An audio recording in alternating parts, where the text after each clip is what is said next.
नमस्कार बच्चों, आज हम ई कंटेंट के श्रृंखला में महात्मा गांधी जी के दर्शन के मूल आधार धर्म अथवा राजनीति का अध्यात्मीकरण एवं उनके अहिंसा संबंधी विचारों का अध्ययन करेंगे। पिछले वीडियो की श्रृंखला में हमने उनके जीवन परिचय, गांधीवादी दर्शन के प्रेरणा स्रोत, गांधी जी की कौन कौन सी कृतियाँ हैं उनके बारे में जाना। आज हम अध्ययन विषय लेकर आए हैं गांधीवादी दर्शन का मूल आधार धर्म अथवा राजनीति का अध्यात्मीकरण।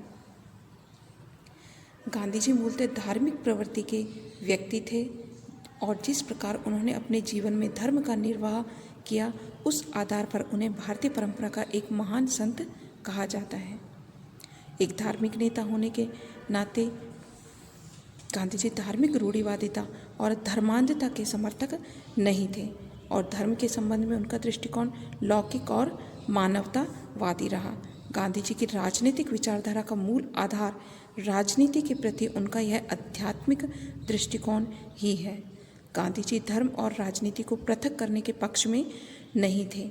गांधी जी का विचार है कि राजनीतिक, सामाजिक और आर्थिक कार्यों को पूर्णतया पृथक भागों में विभाजित नहीं किया जा सकता और मानवीय कार्यों से पृथक रूप में धर्म का कोई अस्तित्व नहीं है। धर्म मानव के सभी कार्यों को एक ऐसा नैतिक आधार प्रदान करता है जिसके अभाव में मानव के सभी कार्यों का महत्व समाप्त हो जाएगा। उनका लक्ष्य सत्य और अहिंसा को व्यक्तिगत व्यवहार ही नहीं वरन सार्वजनिक व्यवहार का आधार बनाना था और उन्होंने इस लक्ष्य की प्राप्ति हेतु सार्वजनिक जीवन में प्रवेश किया। उन्होंने स्वयं को सार्वजनिक जीवन सत्य और अहिंसा के सिद्धांतों पर व्यतीत कर राजनीति में आध्यात्मिकता को प्रविष्ट किया। गांधीवादी विचारधारा में सर्वोच्च महत्व सत्य और अहिंसा के सिद्धांतों को प्राप्त है। सत्य और अहिंसा को गांधी जी मनुष्य में अंतर्निहित धार्मिक भाव के विकास के लिए अपरिहार्य समझते थे। इन दोनों का एक अविभाज्य जोड़ा है। गांधी जी के लिए सत्य ईश्वर है और जो व्यक्ति दूसरे को आघात पहुंचाता है, सत्य का उल्लंघन करता है, हिंसा असत्य है क्योंकि वह जीवन की एकता और पवित्रता के विरुद्ध है। इसलिए जीवन में अहिंसा का पालन करना सत्य के उपासक का सबसे बड़ा कर्तव्य है। सत्य और अहिंसा को उत्कृष्ट कहना गांधी जी की कोई मौलिक बात नहीं थी। उनकी देन यह है कि उन्होंने अहिंसा को एक व्यापक अर्थ दिया और एक व्यापक स्तर पर उसका प्रयोग किया। गांधी जी ने स्पष्ट किया, सत्य परायणता में पूर्वाग्रहों और दुराग्रहों के लिए कोई स्थान नहीं होता। सत्य के प्रति निष्ठावान व्यक्ति अपने दृष्टिकोण की अपूर्णता को स्वीकार करता है और जब कभी अनुभव करता है कि उसका पक्ष सत्य नहीं था, तब उसमें विनम्रता के साथ अपनी गलती को स्वीकार करने का साहस होता है। अहिंसा गांधी जी अहिंसा को मानव का प्राकृतिक गुण मानते थे और उनका विचार था मनुष्य स्वभावतः अहिंसा प्रिय है तथा वह परिस्थितियों वश ही हिंसावान बनता है। मनुष्य की अहिंसक वृत्ति का ही परिणाम है कि आदिम काल का वह व्यक्ति जो परिस्थितियों वश नरभक्षी के रूप में जीवन व्यतीत करता था, आज का सभ्य और सुसंस्कृत प्राणी बन गया है। इस प्रकार समस्त मानव इतिहास में हम देखते हैं कि मनुष्य की श्रेष्ठ प्रवृत्तियों का विकास हो रहा है। अहिंसा को मानव जीवन का सर्वोच्च नियम मानते हुए गांधी जी का मत था कि अहिंसा के आधार पर ही एक व्यवस्थित समाज की स्थापना और मानव जीवन की भावी उन्नति संभव है। अहिंसा मानव जीवन की महानतम शक्ति है। गांधीवाद की मूल धारणा यही है कि अहिंसा मानव जाति के पास उपलब्ध महानतम शक्ति है। वे अहिंसा को विश्व के विनाशकारी शस्त्रों के संपूर्ण योग की तुलना में भी अधिक शक्तिशाली और प्रभावकारी मानते थे। अहिंसा एक जीवंत शक्ति है तथा पूरा संसार इस शक्ति द्वारा नियंत्रित एवं संचालित है। गांधीवाद की मूल धारणा यह है, अहिंसा मानवीय जीवन की स्वाभाविक प्रवृत्ति है। अहिंसा हिंसा की तुलना में अधिक प्रभावकारी है। अहिंसा की सफलता सुनिश्चित है। गांधी जी के अनुसार अहिंसा का अर्थ केवल हत्या न करना ही नहीं, वरन अहिंसा से उनका तात्पर्य अन्य किसी प्रकार से भी अपने विरोधी को कष्ट न पहुंचाना है। 9 मार्च 1930 के यंग इंडिया के अंक में गांधी जी ने लिखा था, पूर्ण अहिंसा सभी प्राणियों के प्रति दुर्भावना के अभाव का नाम है। इस प्रकार अहिंसा अपने क्रियात्मक रूप में सभी जीवधारियों के प्रति सद्भावना का नाम है। यह तो विशुद्ध प्रेम है। अहिंसा, गांधी जी के शब्दों में अहिंसा का तात्पर्य अत्याचारी के प्रति नम्रतापूर्ण समर्पण नहीं है, वरन इसका तात्पर्य अत्याचारी की मनमानी इच्छा का आत्मिक बल के आधार पर प्रतिरोध करना है। महात्मा गांधी का दृढ़ विश्वास था कि मनुष्य और समाज की स्थिति में रक्तपूर्ण क्रांति के आधार पर नहीं, वरन अहिंसात्मक पद्धति के आधार पर ही सुधार संभव हो सकता है।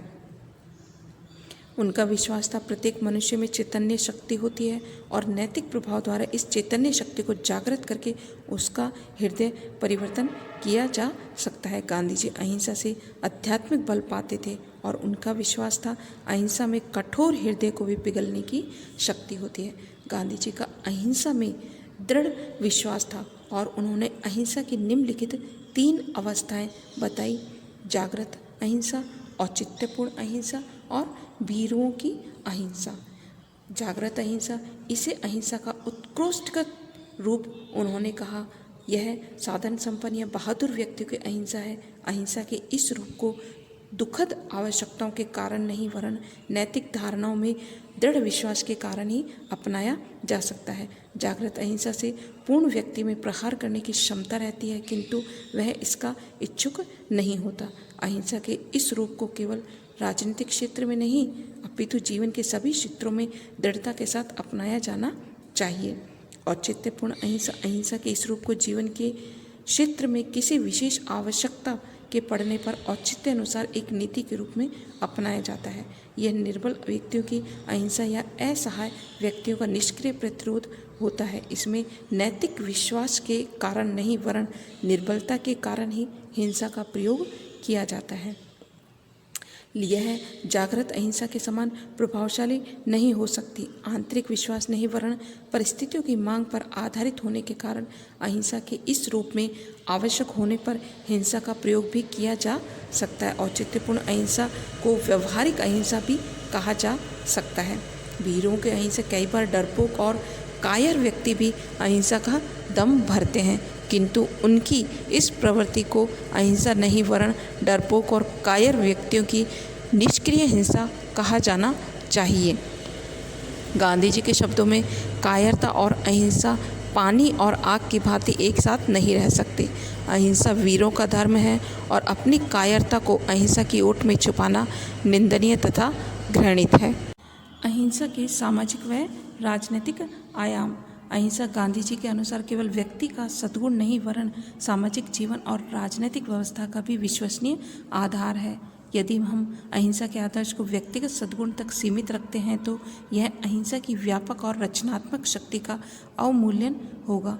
महात्मा गांधी ने इस बात पर बल दिया कि अहिंसा न केवल सामाजिक और राजनीतिक जीवन की विकृतियों को दूर करने में सक्षम है, वरन एक श्रेष्ठ सामाजिक और राजनीतिक व्यवस्था का मूल आधार अहिंसा ही हो सकती है।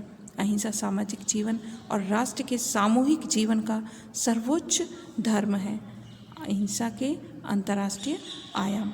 गांधी जी के अनुसार अहिंसा अंतर्राष्ट्रीय जीवन और व्यवस्था का भी विश्वसनीय आधार बन सकती है। गांधी जी के अनुसार अहिंसा के माध्यम से ही एक न्याय संगत अंतर्राष्ट्रीय व्यवस्था का निर्वाह किया जाना संभव है। उनका दृढ़ मत है कि अहिंसा के द्वारा किसी भी अंतर्राष्ट्रीय समस्या का समाधान किया जा सकता है।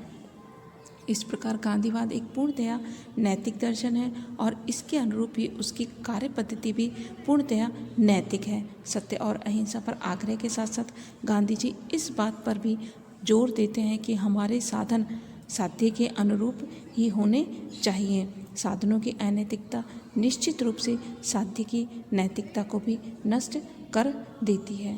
अतः श्रेष्ठ साध्य की प्राप्ति के लिए श्रेष्ठ साधनों को अपनाया जाना आवश्यक है। गांधी जी ने तो यहाँ तक कहा, यदि आपके पवित्र साध्य के लिए उतने ही पवित्र साधन नहीं मिलते तो उस साध्य को ही छोड़ दें। गांधीवादी पद्धति में व्यक्ति की नैतिक पवित्रता पर अत्यधिक बल दिया गया और इस दृष्टि से गांधी जी व्यक्ति का चरित्रवान होना आवश्यक मानते हैं। गांधी जी का विचार था मनुष्य की राजनीतिक, सामाजिक, आर्थिक समस्याएं मूल रूप में उसकी नैतिक समस्याएं ही हैं और इनका समाधान भी नैतिक साधनों से किया जाना चाहिए। इसलिए गांधी जी कहा करते थे, चरित्र की महानता बुद्धि की महानता से अधिक महत्वपूर्ण है। गांधी जी का विचार था कि श्रेष्ठ साधनों को उचित और सफलतापूर्ण ढंग से अपनाने के लिए आत्मा की शुद्धि की आवश्यकता होती है और आत्मा की इस शुद्धि हेतु ही वे समय समय पर व्रत आदि किया करते थे। आज का अध्ययन विषय यही समाप्त करते हुए मिलते हैं अगले वीडियोज़ की श्रृंखला में, जिसमें हम अध्ययन करेंगे सत्याग्रह, गांधी जी के सत्याग्रह संबंधी विचारों का। धन्यवाद।